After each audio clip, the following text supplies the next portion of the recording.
Hello and welcome back to the podcast. In this episode, what I want to do is help you to shape some thinking around looking at other experts in your field of expertise or in similar fields of expertise, or just looking at other leaders within the health and wellness space. Now, comparison gets a bad rap because when we think about comparison, what we're thinking about is that tendency that we all have to get on social media platforms, Instagram, and start scrolling and find ourselves in this pit of negative spiraling thoughts about what's not possible for us that is possible for others, that we are not far enough ahead, that we should be further ahead, that we should be more successful, that this person has all of these things that we don't have, that they're doing so well, that they're making it look so easy. I mean, all of these thoughts are really normal. They are thoughts that, of course, I've had in my business, and they're probably thoughts that you have had in yours. And so when I talk about looking at other experts in your field, looking at other leaders within the health and wellness space, what I'm not talking about is that negative association of comparison, looking at all the reasons why you're not them, or that you're not as good as or successful or have as much momentum as them. Instead, what I want to do in this episode is help you to shape some thinking that will serve you extremely well when it comes to mastering the business side of things.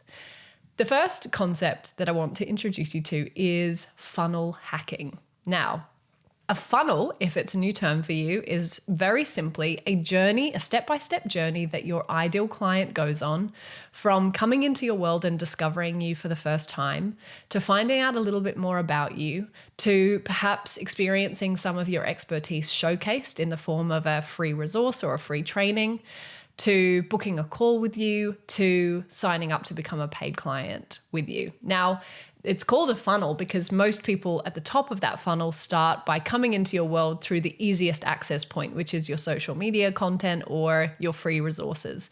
And fewer people funnel down to the point at which they convert into paying clients. So that's why we call it a funnel. But it really is just that marketing journey, that customer journey that somebody goes on from being a brand new audience member to being a paying client. Now, what is funnel hacking? So this is a concept that we teach our clients, and it is to proactively look at other experts in your field and to notice the way in which their funnel works. So really asking yourself questions like, what is the first point of connection with this particular leader or thought leader, this particular expert? And why is it so engaging? So why is their, social media or content so engaging? What is it about this content that is creating a connection with me? And being able to look at how somebody is showing up as a business owner in terms of their marketing and their selling is a much more fruitful exercise than looking at what somebody else is doing and spiraling into those negative comparative thoughts that we talked about before. So we can use comparison in a really productive way to look at what is working, ask ourselves why it's working, and to replicate some of the thinking or extract some of the learning from what other leaders in your space are doing in order to improve your business in the long term. So when we look at somebody's funnel, a really good way of doing that is to actually enter into their world as if you were a customer instead of a competitor. And this is the mindset shift, is whenever you're looking at what others are doing in this space, that you adopt this hat of curiosity and learning and put yourself in the shoes of a consumer rather than viewing what they're doing through the lens of what you're currently doing and it's different and it's, they're doing it better and you're not doing it as well, and those sorts of more comparative feelings. So that lens of being able to extract as much of that learning from the experience of being a consumer yourself is the key to unlocking the potential for comparison to become a really good tool in your business. So what would it look like if you were a customer and you came across a fellow nutritionist or movement expert or fitness expert, practitioner in some specific field like you? What would it look like if you were a customer? And if you feel that there's traction, why not enter yourself into their world? And what I mean by that is if they're advertising a free thing, download that free thing and see what happens next. See how you are ushered through that customer journey in a really fluid way. Look at the leaders in your field and become a consumer of their information. Think about how it makes you feel when they invite you to take that next step. See how the email communication, see how the information on the page that you're inputting your name and your email address into, see how that is laid out. See what type of colors they use. Observe the language that they use. Is it a question? Is it a statement? Is it a list of bullet points? Is it easy to navigate? Is it, a page that requires you to scroll down? All of these things start to become really useful pieces of information to help you improve your own customer experience. And remember, it's not about replicating what they're doing. It's about extracting the learning that they have invested time and probably resources into learning for themselves to adopt some of those learnings into your own business. So Tony Robbins often says the fastest way to get to your desired result is to model yourself on somebody who has already arrived. And that's really what we're talking about here when we talk about funnel hacking. We're saying, okay, well, this person is been doing this for 10 years. They're a respected authority in their field of nutrition or health or movement or, therapy or something else. How do they attract amazing clients consistently into their business? What do they have that I haven't got? Is it 3 or 4 free resources? Is it a clear, systemized way of attracting people, opting them into an email database for further communication? And then when you have opted in, with your consumer hat on, what happens next? Do you get a series of emails? How do those emails read? How many of those emails are there? How often are those emails coming? Now, Hannah and I have done all of this work for you, and we teach you strategies that we know work for our clients and work for other leaders in the industry inside our communities. We teach these inside consistent clients. We teach them at the highest level inside our Elite Expert Coaching program. But there's nothing stopping you from starting to get a sense of what's working by just observing what's happening in this landscape.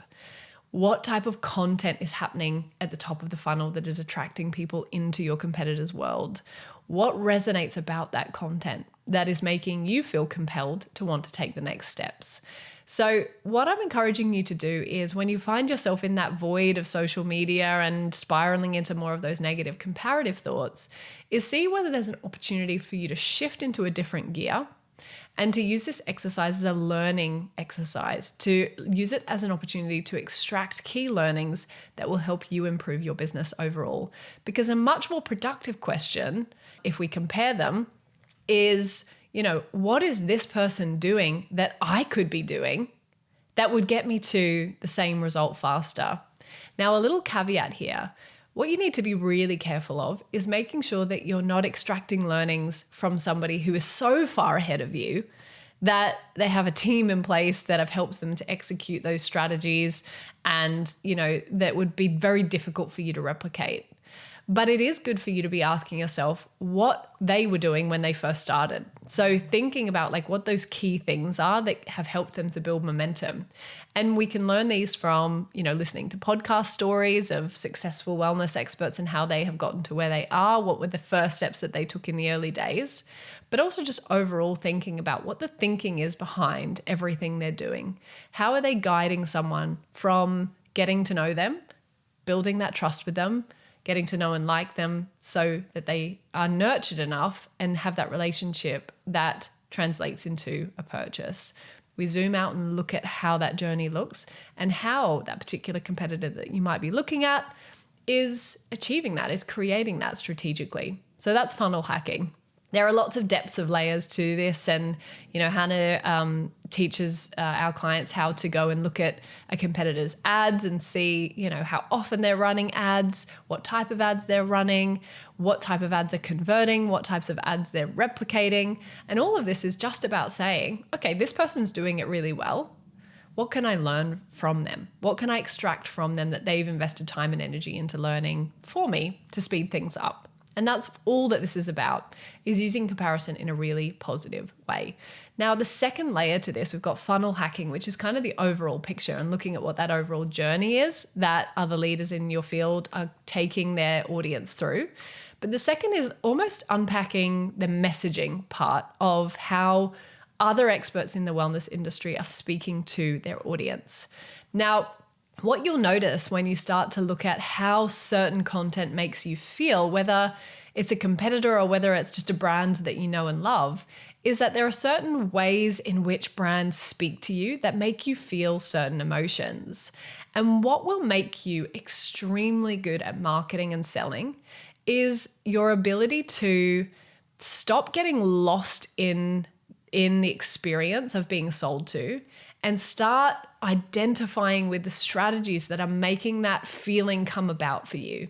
So what I mean by this is, let's look at two scenarios. One is where you log on to your Instagram app in the morning and you just get lost in the emotion of feeling like you need a holiday, you want to buy more clothes, you feel like you should be having a better morning routine, ultimately being sold 15 different courses and they all look good and you're suddenly feeling like you need all of them.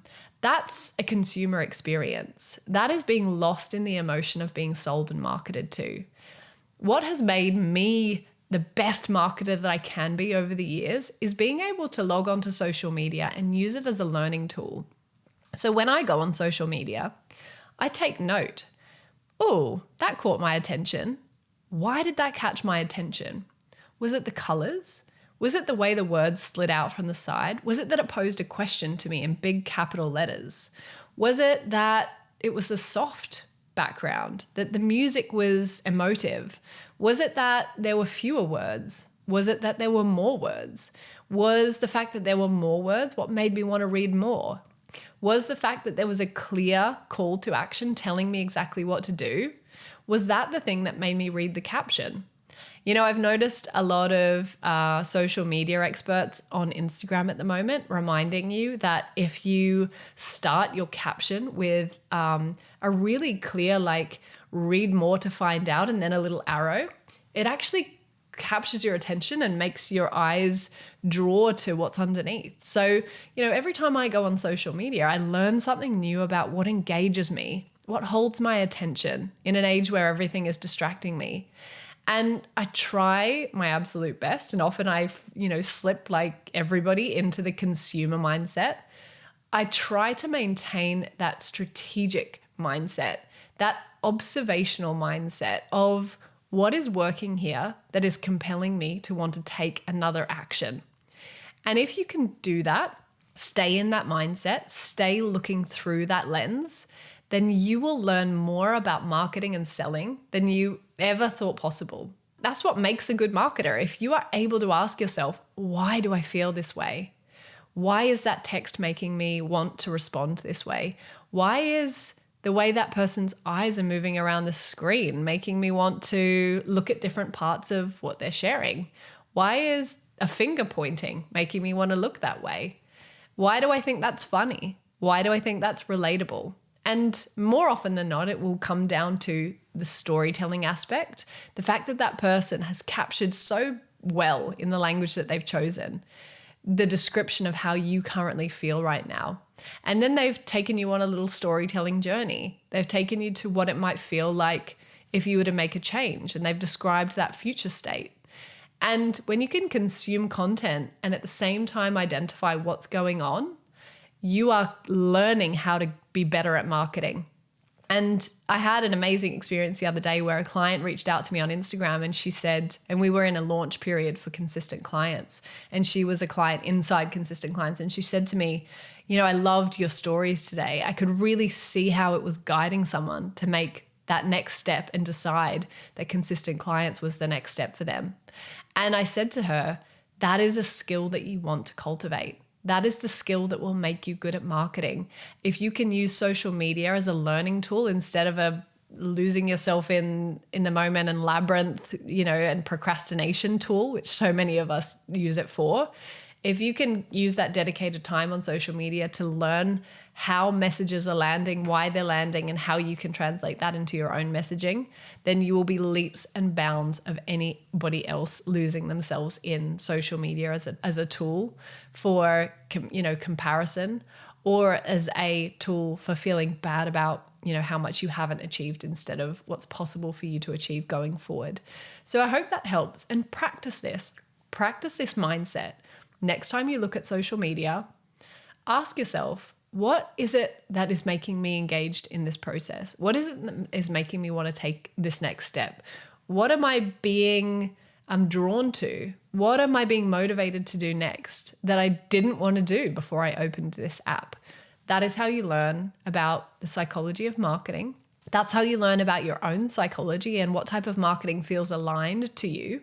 And equally, just as a final note, you'll also learn strategies that repel you. You'll learn things that you don't like. You'll learn language that you don't like being spoken to using. And that will inform the ways in which you will be able to market in greater alignment with your own values. Being able to say, I like the way that was sold to me, and I don't like the way that that was sold to me, will help you create marketing strategies and messaging that ultimately feels really good for you. And that is the whole goal. If you currently don't feel like you are marketing and selling in a way that feels good for you, then it might be time to learn a new approach that does. And I teach a lot of these different approaches, a lot of this thinking inside Consistent Clients, our community, our business coaching community for wellness experts and practitioners like you.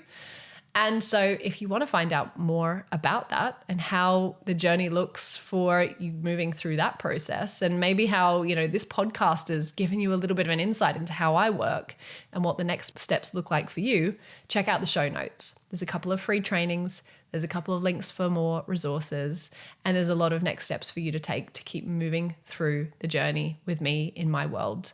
What can you learn about that in terms of how you carry your audience through the next steps in your world? I'll leave that question with you. Thanks so much for tuning in, guys, and I'll catch you in the next episode.